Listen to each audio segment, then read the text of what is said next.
Seseorang itu besok di padang mahsyar akan dikumpulkan bersama orang-orang yang dicintainya. Jadilah awakmu seneng kumpul wong ning masjid, ya sesuk padang mahsyar. Kumpule ya karo wong masjid. Lah senengane kumpul mung karo wong sing nyekel botol. Sesuk padang mahsyar ya ngono. Mabuk, Bro.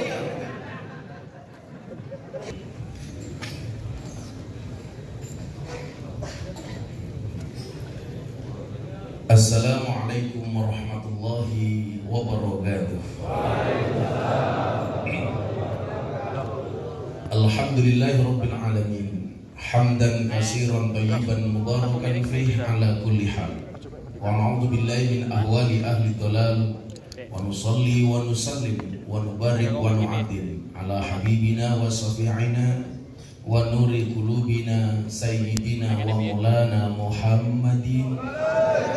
Sayyidina wa maulana Muhammadin Asrihil jamal wa manba'il kamal wa mustawda'il jalal wa ala alihi wa sahbihi bil huduwi wal asal amma ba'du.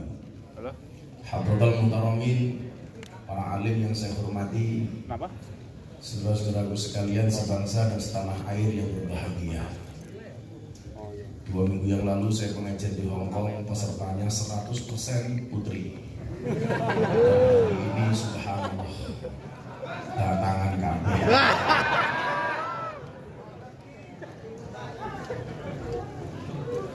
datangan dan adoh dari keluarga setik pasti ngajengan.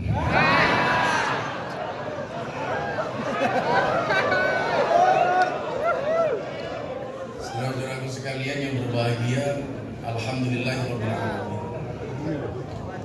Atas kuasa Allah saya bisa berjumpa dengan Bapak Ibu, saudara-saudara sekalian.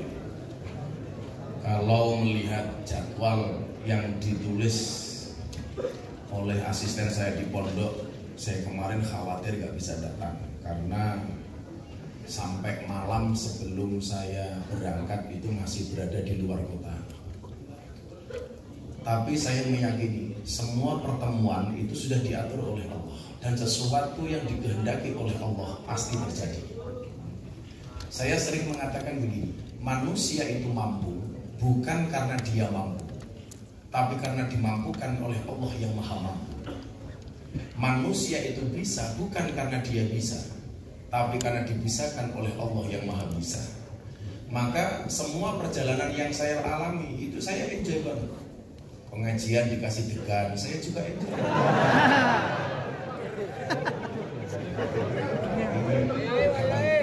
Ini kopi apa kopi susu?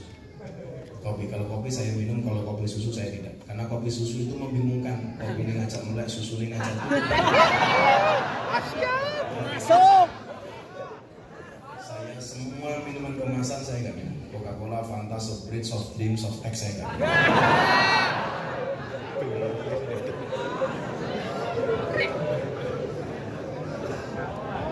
kopi saya sampai seringnya saya minum kopi itu, saya kemarin mau di-endorse jadi bintang iklan kopi, tapi saya menolak.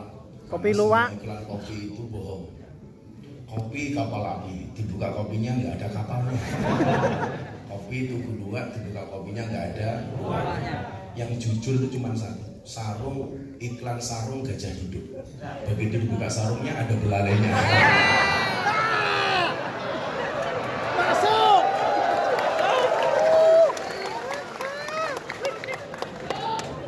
Makanya kenapa pelatih gajah di Thailand itu semuanya laki-laki. Karena kalau gajahnya marah, pelatihnya tinggal telanjang langsung tayang. Oh podo. Tidak ada yang saya sesali, tidak ada yang kemudian membuat saya sakit hati. Karena bagi saya semua perjalanan saya diatur oleh Allah. Kayak tadi saya cerita sama panitia, saya ngaji dijemput di Kalimantan pakai pesawat pribadi, di Palembang pakai helikopter, di Jakarta dijemput pakai Ferrari, kemarin di Lampung subhanallah gedek. Dan saya tidak pernah membeda-bedakan itu. Karena pada hakikatnya Anda dan saya mampu karena dimampukan oleh Allah yang maha mampu. Maka kenapa kemudian Ibnu Athaillah As-Sakandari di dalam kitab Hikam beliau mengatakan arih nafsaka minat takbir Wong urip kuwi ora usah kakean ngatur. Hidup itu nggak usah kebanyakan ngatur. Hidup itu nggak usah kebanyakan ngatur. Kenapa? Karena hidup sudah ada yang ngatur. Dan manusia itu sakmadion dari aturan. Kenapa banyak pejabat di tempat kita itu ditangkap sama pihak berwenang? Karena nabrak aturan. Saya bilang ada 100 lebih bupati dan wali kota itu ditangkap sama KPK. Kenapa? Karena mereka tidak mengikuti aturan. Sudah ada 700 lebih kepala desa di Indonesia ditangkap sama polisi dan jaksa. Kenapa? Karena mereka nggak mengikuti aturan. Aturannya adalah dana desa itu untuk kesejahteraan masyarakat desa. Tetapi kenyataannya malah diuntal karo kepala desa. Kenapa banyak DPR yang ditangkap sama KPK? Karena nabrak aturan. Selama kita mengikuti aturan, pasti nggak ada masalah. Orang-orang yang kena masalah itu rata-rata mereka yang nabrak aturan. Dan ini banyak di Indonesia itu. Nyumbang karpet masjid sebelum pemilu, suaranya titik karpetnya di jalur meneng. Nyumbang semen, bangun apa diminta lagi. Nyumbang aspal, bangun jalan, nggak jadi diminta lagi. Yang lucu di tempat saya, calegnya nyumbang bandoso. Lan delala ora dadi. Sebelum diminta saya telepon, arep jikuk-jikuken tumpak ono dhewe. Makanya kalau saya kemarin ditanya sama wartawan, Gus, cita-citanya apa? Cita-cita saya cuma satu, segera 17 April. Karena sebelum 17 April itu saya pengecing kalau di Indonesia pusing, lewat jalan itu nggak nyaman. Nandur wit pelem bukule gambar caleg gitu. Nggak nyaman sama sekali. Nandur wit rambutan bukule gambar caleg. Bahkan pengetahuan saya dulu itu yang namanya pepohonan adalah tempat bersemayamnya jin, demit, iblis, setan. Begitu musim pemilu, setan semuanya lari dari pepohonan. Kenapa? Karena terjajah oleh gambar caleg. Dan setan ini mundur gambar caleg, cangkemnya mereka serami kemana-kemana. Orang kenal. Bahkan di Jogja itu pasang gambar macam-macam. Ada yang malang keren, ada yang sedekah, bahkan ada yang gila lagi. Dibalik, kepalanya di bawah, kakinya di atas. Captionnya apa? Siap jungkir balik untuk rakyat. Cangkem. Bos. Dan ternyata dugaan saya salah di Indonesia itu. Saya pikir setelah 17 April semuanya sudah nyaman. Karena sudah selesai election, sudah selesai pemilihan. Tapi ternyata sekarang di Indonesia jauh lebih panas daripada sebelum pemilu. Kenapa? Karena kebanyakan orang yang tidak ikut aturan. Ya saya bilang, kalau memang tidak, saya kemarin diundang sama pejabat-pejabat di Jakarta. Ya kalau memang tidak percaya dengan quick count, ya nunggu hasil KPU selesai. Lara percaya, ya hitungan dewe gitu. Masa Indonesia. Gak usah kemudian kita ribut gara-gara hal seperti ini. Dan mudah-mudahan ini tidak terjadi di BMI di Korea ini. Siapapun yang terpilih itu sudah ditakdirkan oleh Allah. Kan ini jadi aneh gitu. Orang apa-apa sujud syukur kok kalah Hussein. Nah ini saya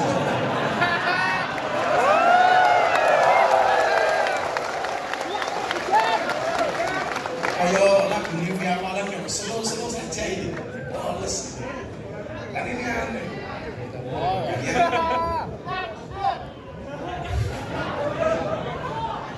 Biasa-biasa saja itu. Kalah kok ngaku menang, tuman.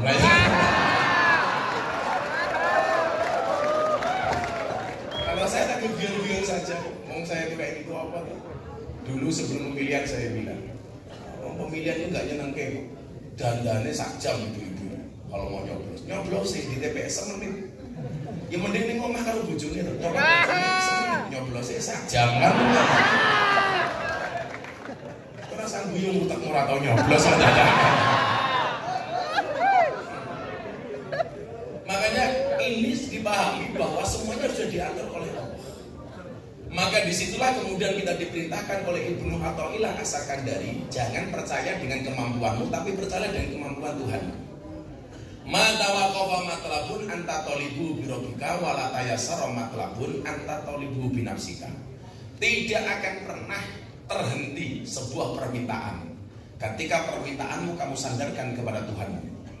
Sesulit apapun permintaan itu, ketika kamu percaya dengan Tuhanmu, maka menjadi mudah. Tapi sebaliknya, tidak akan pernah menjadi mudah sebuah permintaan ketika kamu percaya dengan kemampuanmu. Walaupun sebenarnya sepele, tapi kita melupakan kekuatan Tuhan, pasti kita akan dipersulit oleh Tuhan. Saya kasih contoh, tidur itu kan sebenarnya persoalan sepele. Tapi betapa banyak orang tidak bisa tidur. Kenapa? Karena Allah tidak menidurkan. Saya pernah diundang pengajian di Solo, mau berangkat ke Lampung. Begitu mau berangkat, jam pesawat masih lama, saya diinapkan di hotelnya Mas Tommy Soeharto. Begitu saya masuk kamar, saya nggak bisa tidur. Apa? Soalnya kamarnya KPL. Ukurannya 100x100. Kamar kok ukurannya 100x100. Kan luar biasa. Kalau rumah saya di kan cuma RSSSSSSS. Rumah sangat sederhana sekali sehingga selonjor saja susah. Ini ukuran kamar 100 meter persegi, nggak bisa tidur. Berapa banyak orang yang membaca doa Bismillahirrahmanirrahim ahya wa bismika amut. Direm-remke, matanya ra iso merem. Padahal kasure kandel selimutnya ada. Tapi heran saya sama kalian. Lak ning dhuwur amben maca donga ra turu-turu, tapi lak ngrungokke khotbah Jumat ra maca donga matane turu. Nanti kalau saya ditanya, apakah obat tidur yang paling mustajab? Obat tidur yang paling mustajab adalah khotbah Jumat. Makanya kalau saya sedang ngaji seperti ini yang di pojok ngantuk, gak apa-apa deh. Anda mau tidur silahkan. Tapi Imam Al-Ghazali mengatakan an-naumu akhul maut. Tidur itu saudaranya mati. Nah, kalau saya ngaji awakmu turu berarti awakmu pengen cepat-cepat mati. Dan saya kasih satu rahasia. Sang ganteng-gantengnya wong bilang ngantuk ketok elek. Lah wong ganteng wae ngantuk ketok elek, apa meneh wong romo sing ngantuk. Karena dimampukan oleh Allah. Kencing itu kan persoalan sepele. Tetapi manakala kita percaya bahwa kita kencing karena kemampuan kita, siap-siap Allah membuat kamu tidak kencing. Saya ngajak anaknya Kapolres Sleman mau suntik meningitis. Salah satu persyaratan berangkat umroh. Perempuan harus tes urin 30 menit di kamar mandi. Dia kencing gak bisa keluar. Saya bilang, kenapa kamu gak keluar dari toilet dulu? Bukan sakit medal lah. Saya bilang, goblok nguyu ya iso. Gantian saya kebelet. Hampir 1 jam saya di toilet. Tak dendengnya rame. Ini mau potong nguyu ya iso. Akhirnya saya jengkel. Tak obat ABG. Kenapa kamu mengizinkan itu? Akhirnya aku jengkel setelah kebelet ramah temu. Tak selentik indah sih. Kenapa? Karena Allah gak mengizinkan. Gak mengizinkan untuk kencing. Makanya kenapa kemudian orang kencing itu harus disyukuri dengan cara bersuci. Makanya gak ada alasan kalian tinggal di Korea mungkin ini nguyuh di kamar mandi gak mesti ada airnya. Gak ada alasan. Kalau gak ada air bisa pakai tisu, bisa pakai yang lain. Saya ketika pulang ke Lampung, kebetulan saya aslinya Ponorogo, lahir di Lampung. Puja Kesuma lah, putra Jawa kelahiran Sumatera. Kalau asisten saya di pondok itu Indo-Pakistan, bapaknya Iblis, ibunya setan. Saya pulang ke Lampung, saya naik kapal feri nguyuh, orang banyak. Saya Andila waktu itu, antara dilema dan galau. Orang tak obat apa kira pantas, tutul-tutul ke tembok ya pantas. Akhirnya aku kelingan ngesai sprite, masya Allah. Akhirnya saya cewek nganggu sprite. Rasanya tengkeranya sih. Untung ragu lagi ini. Menurutku bujuku apa? Dirubung semut buat membaca ngomongnya. Maka atas kuasa Allah saya bisa hadir, jenengan bisa hadir. Atas kuasa Allah Anda bisa kerja di Korea Selatan. Karena saya tanya sama orang-orang dinas pekerjaan itu, berapa banyak orang yang ingin mendaftarkan kerja di Korea juga gak bisa berangkat. Kenapa? Karena Allah tidak mengizinkan. Maka sombong kalau orang mengatakan aku iso mergo aku iso. Kita itu kan kadang-kadang aneh. Begitu kita sukses kaya ditanya, kowe ngopo kok iso duit? Aku cah kerja. Aku cah kerja. Tapi lah duwe duit ingin rupane kaya kotak infak. Kita kan kowe ngopo kok kere? Jawabannya apa? Takdir. Lah bajingan tuh. Duwe duit jarene cah kerja, orang duwe duit jarene takdir. Ini kan bahasa yang salah. Kalau kemudian kita kaya, contoh bahasanya Nabi Sulaiman, hadza min fadli rabbi. Semua ini karena Tuhan. Telat. Saya ngomong mesti rupanya kayak kiki.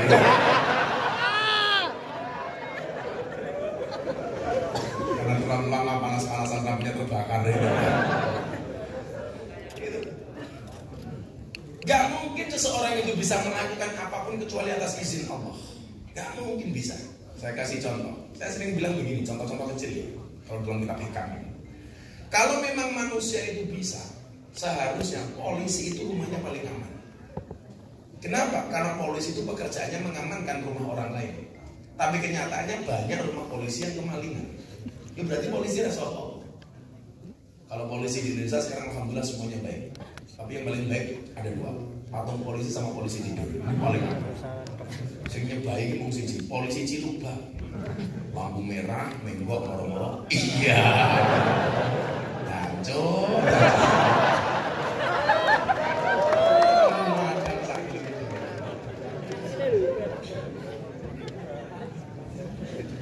Kalau memang polisi itu bisa, berarti dia rumahnya yang paling aman. Nyatanya enggak, banyak polisi yang kemalingan. Berarti apa? Polisi juga nggak bisa apa-apa. Kalau memang manusia itu takdirnya bisa sendiri, seharusnya guru itu anaknya paling pintar. Tapi nyatanya banyak guru sing anaknya goblok. Itu berarti guru itu ora iso apa-apa kecuali dibuat bisa oleh Allah yang Maha Bisa. Kalau memang manusia itu ditakdir bisa, seharusnya dokter itu badannya paling sehat. Kenapa? Karena dokter itu pekerjaannya adalah menyehatkan orang lain. Tapi nyatanya kok kayak dokter sing loro. Maka saya bilang dokter bisa janjani goblok, orang pintar. Lah kok bisa Gus? Iya. Kalau memang dokter itu pintar, ngopo saben wong teko kok ditakoni, kan goblok. Mas jenengan lara apa? Takon goblok.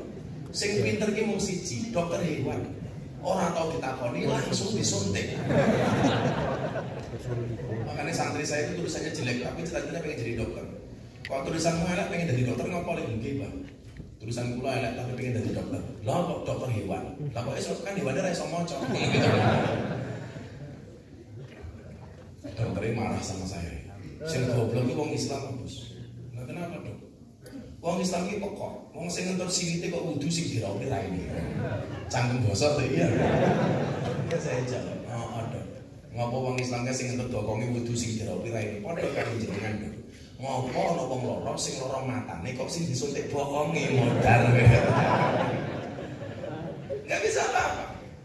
Kalau memang manusia itu bisa apa-apa, seharusnya kuli bangunan kae cah. Kuwi omahe sing paling apik. Kenapa? Karena kuli bangunan itu pekerjaannya adalah membaikkan rumah orang lain. Nek nyatane kok kayak kuli bangunan ra duwe omah. Wong iki teko iki. Ya melu guyu.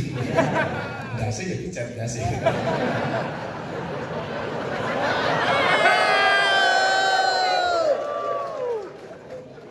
Maka alhamdulillahirabbil alamin, hari ini kita dimampukan oleh Allah yang Maha Mampu. Kita dipisahkan oleh Allah yang Maha Bisa. Kita bisa bertemu di tempat yang baik. Insya Allah ketemu dengan orang-orang yang baik, berkumpul di acara yang baik. Selesai acara insya Allah menghasilkan sesuatu yang baik.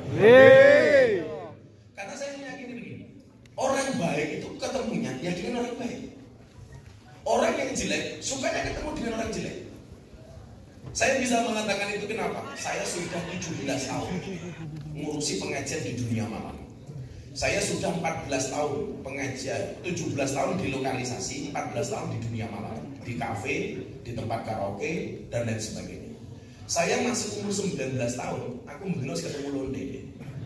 Saya 19 tahun baru berangkat kuliah. Saya sudah bersentuhan dengan mbak-mbak yang ada di lokalisasi. Kalau di Jawa Timur namanya begengge. Membacanya pakai ikhfa safawi ya, begengge. Kalau di Jogja namanya lonte. Kenapa dikatakan lonte? Karena ada singkatannya lonte berkelon dele-dele. Saya dari umur 19 tahun. Orang walaupun kemudian dia sejelek apapun, tetapi ternyata di dalam hatinya masih ada Allah. Dan dia masih, kalau ada kebaikan di dalam hatinya, masih mau ketemu dengan orang baik. Saya kasih contoh. Kalau ada orang jajan PSK di lokalisasi ketemu germo karo ketemu kiai, kira-kira sing disalami, sing disungkemi germone apa kiai? Kiai ini, walaupun germo ki sing goleke lonte, tetap saja ketemu kiai di lokalisasi sing disungkemi kuwi kiai. Dan kalau belum ketemu dia dari kejauhan, pasti dia merasa malu. Waduh, ono Pak Kiai, delik. Orang mungkin mau ngelonte kok bangga. Pak Kiai pulang ngelonte, ora ono.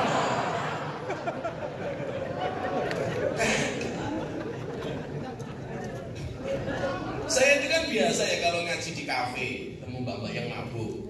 Tahu-tahu tamunya datang, waduh Pak Gus minta isinan dalam keadaan mabuk. Mereka pasti punya rasa malu. Artinya apa? Saya selalu mengatakan begini, orang baik dan orang jelek itu kan bedanya tipis. Sebaik-baiknya orang itu pernah berbuat jelek, dan sejelek-jeleknya orang pasti pernah berbuat baik. Maka kenapa saya mengatakan orang jelek, orang baik itu pasti punya masa lalu, dan orang jelek pasti punya masa depan.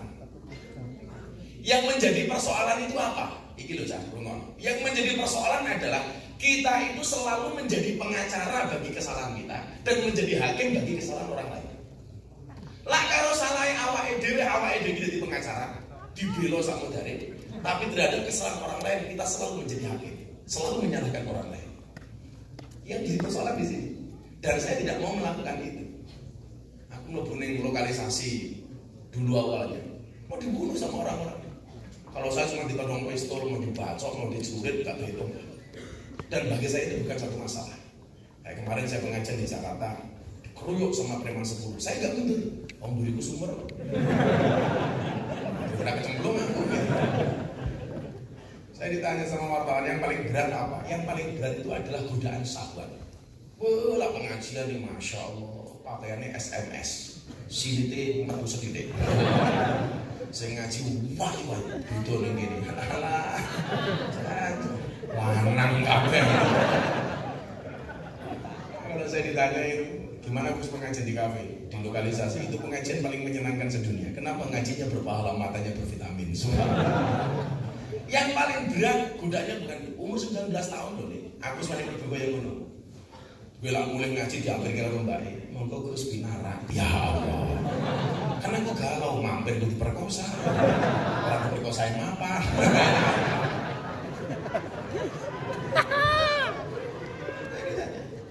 Kemarin di Trans 7 sebenarnya Gus Miftah itu kalau ngaji tempat seperti itu pengen apa enggak? Ya harus saya jawab. Aku normal. Ya pengen. Terus pripun yo ngempet. Mosok kiai nyancengan.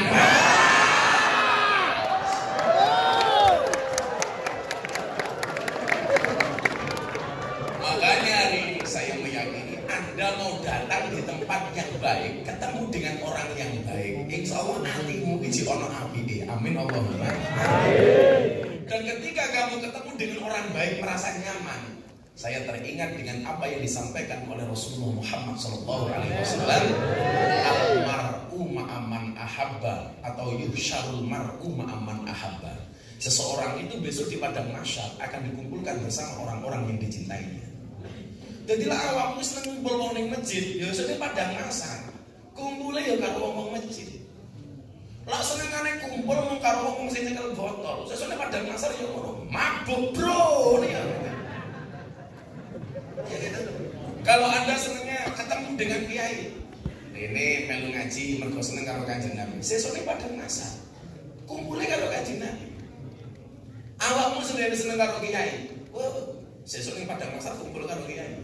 Bahkan dikatakan an-nadru ila wajhil alim wa ibadah. Melihat wajahnya kiai itu dianggap ibadah. Oh, kalau saya ngomong sama Bapak PSK ini, memandang wajah kiai ibadah. Apa jawaban mereka? Beruntunglah kami ya Allah, memandang saja ibadah. Ndah apa iso ngeloni. Wah, melayu aku. Melayu nyedak maksudnya gitu. Melu matamu.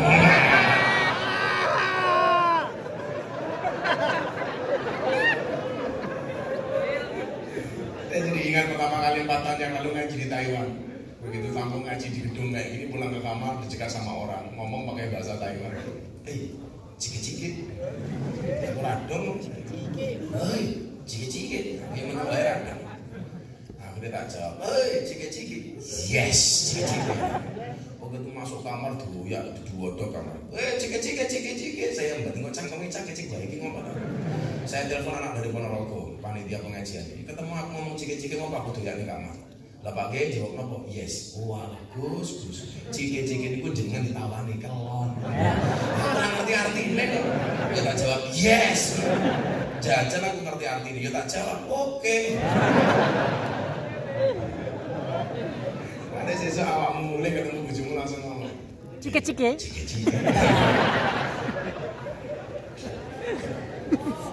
Anda Anda seneng ketemu karo kiai, kumpul karo kiai. Senajan orang dhewe keturunan kiai tak dongake muga-muga minimal mambu kiai. Amin. Kiai itu luwih apik daripada kiai mambu. Tapi lah ning alam dunya senengan ngomong dangdutan tok. Senengane karo Ayu Ting Ting, Trio Macan. Ya. Sesuk ning padang masa. Ya awakmu bakal pikantuk alamat palsu. Paling pol suguhane iwak peyek. Kanjeng Nabi apa Ayu Ting Ting? Kiai nopo Trio Macan? Selawatan apa dangdutan? Kan udah seperti itu. Wah, aku juga seneng dangdutan ya Gus ya. Aku juga seneng dangdutan yang minimal. Gue juga seneng dangdutan tapi gue seneng pengajian. Makanya saya bagi manusia itu ada 3 kalau di kafe ini. Amar ma'ruf nahi mungkar. Sing apik dilakoni, sing elek ditinggalke. Iki paling ideal. Apik tok, ora ono eleke. Lan iki mustahil. Mustahil. Kiai ra mungkin kok meneh awakmu dul yo. Apik tok ora ono eleke. Karena kaya malaikat.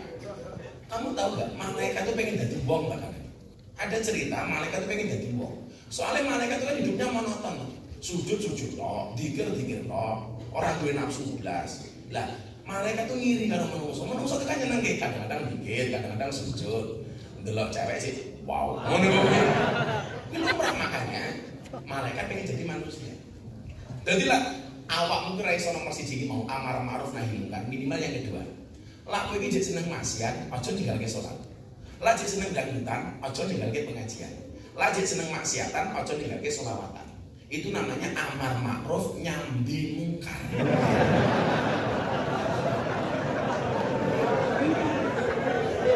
Istilah kerennya STMJ, sholatnya terus, maksiatnya jalan. Jadi ya sampai begini. Ada cerita di dalam kitab itu, Jalalain itu, ada walinya Allah meluk Ka'bah. Tak dongake sing iki muga-muga semangat ngaji. Amin. Ora ngamin tok yakin ora mangkat.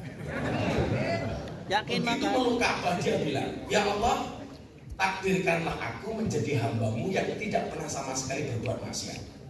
Apa jawaban Allah kepada wali ini? Waliku, lah kowe iki ra tau tumindak maksiat, di mana aku menempatkan maghfirah-Mu? Artinya apa? Kenapa manusia itu ada yang bermaksiat? Karena Allah sudah menempatkan maghfirah-Nya. Ning ojo kok dadeke dalil sing salah kowe. Mabuk ra apa-apa. Ono maghfirah Gusti Allah. Soale maghfirah Gusti Allah wis mau entekke kat wingi-wingi. Saiki mung gara sajudul ngadap tok wis ono maghfirah. Artinya apa? Kalau memang kita belum bisa meninggalkan kemaksiatan, ya kita tetap ngaji pengajian. Makanya kenapa saya di lokalisasi ada pengajian? Kayak 2 hari yang lalu, saya baru pengajian di lokalisasi di Jogja. Ayo kita ngaji. Gue bumi tanduk, ronde, gue mulai ronde, gue mandi besar. Nawai itu usulan darulah hasil akbari minang ronde lillahi ta'ala. Baru gue sholat. Betul apa-apa, bahwa apa-apa. Luwe hati gue balik ronde sholat daripada ngelonde nggak tahu sholat. Sholat. Sesuk awan pengajian bengi makan melonde meneh. Tugas kuwi siji piye carane malaikate mendase. Gitu saja. Soal besok seperti apa itu hasil akhirnya urusannya Allah. Alaisa bi akamil hakimin. Makanya kenapa saya itu diterima banget di dunia malam? Karena saya tidak pernah menggunakan dalil yang lele-lele. Pak Yai, saya mau tanya. Orang itu kan kalau mabuk sholatnya nggak diterima sama Allah 40 hari. Betul? Ya saja betul. Bagaimana dengan kamu yang biasa mabuk? Tak jawab. Kui dia hadis wong normal lho. Sementara awakmu kui abnormal. Lah nunggu kowe ra mabuk baru sholatmu kapan? Pak Yai, kemarin perintah kepada kami untuk korban. Iya, tapi ini uang hasil melonde Pak Yai. Apakah ada pahalanya? Saya jawabnya gampang, ya mohon maaf, Gus Miftah bukan panitia pahala. Arep ibadah yang ibadah wae. Wong kuwi suwe koyo rentenir kok. Ngotoke infak sakmene pengen muga-muga oleh balen sakmene. Lah suwe-suwe ora ono bedane karo rentenir to. Wis ngomong koyo kotak infak. Jadi makanya apa yang kita lakukan itu adalah bagaimana kemudian kita berbuat baik walaupun masih bermaksiat. Makanya saya biasa baru sholat Allahu Akbar, kok mabuk di kafe datang, mandek, selesai, mandek. Kan jangan mau mabuk.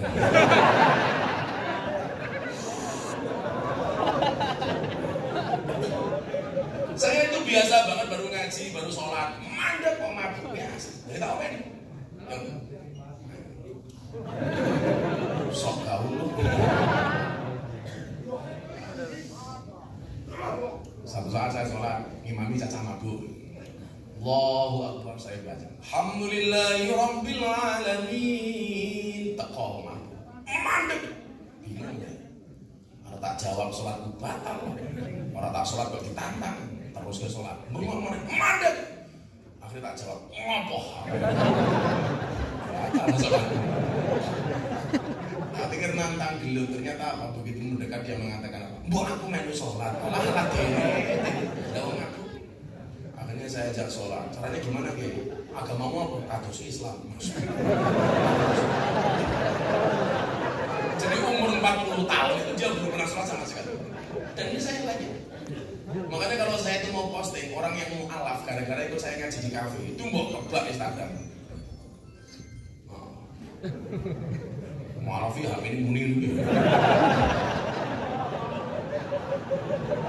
Biasanya masih HP ini muni ini HP anyaran biasanya. Kan kita beli HP. Padahal mereka yang mau cross asli.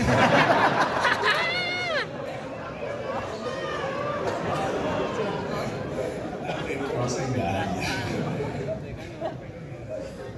Kadang HP pertama ini malah gini, HP-mu mereknya oh. Akhirnya dia sholat. Caranya gimana, Mbak? Aku ngadep, gue ngadep. Aku rukuk, aku sujud. Begitu rokaat pertama aman. Rokaat kedua HP ini muni. Diangkat. Sik bro, cek sholat.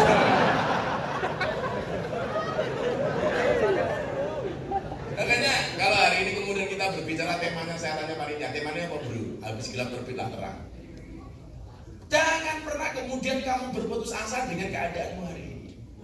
Kalau kemudian Allah itu berkenan membahayakanmu, saya banyak seorang mantan lokalisasi, mantan WTS, tahu-tahu dia meninggalkan tempat itu. Tapi yang menjadi persoalan sekarang di Indonesia itu, mohon maaf, saya sering bilang, di Indonesia itu sekarang orang banyak semangat Islamnya tinggi, tetapi tidak didukung dengan ilmu yang mumpuni. Ini loh yang bahaya sekarang. Istilah kerennya NKTA, nafsu kuda tenagane ayam.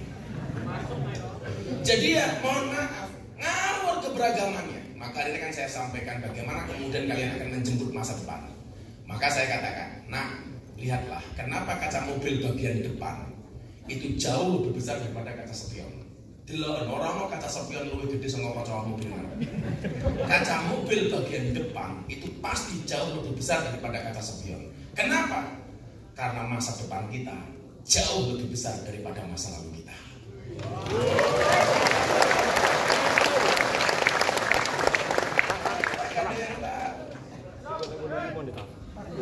Malah yang bener siap presiden.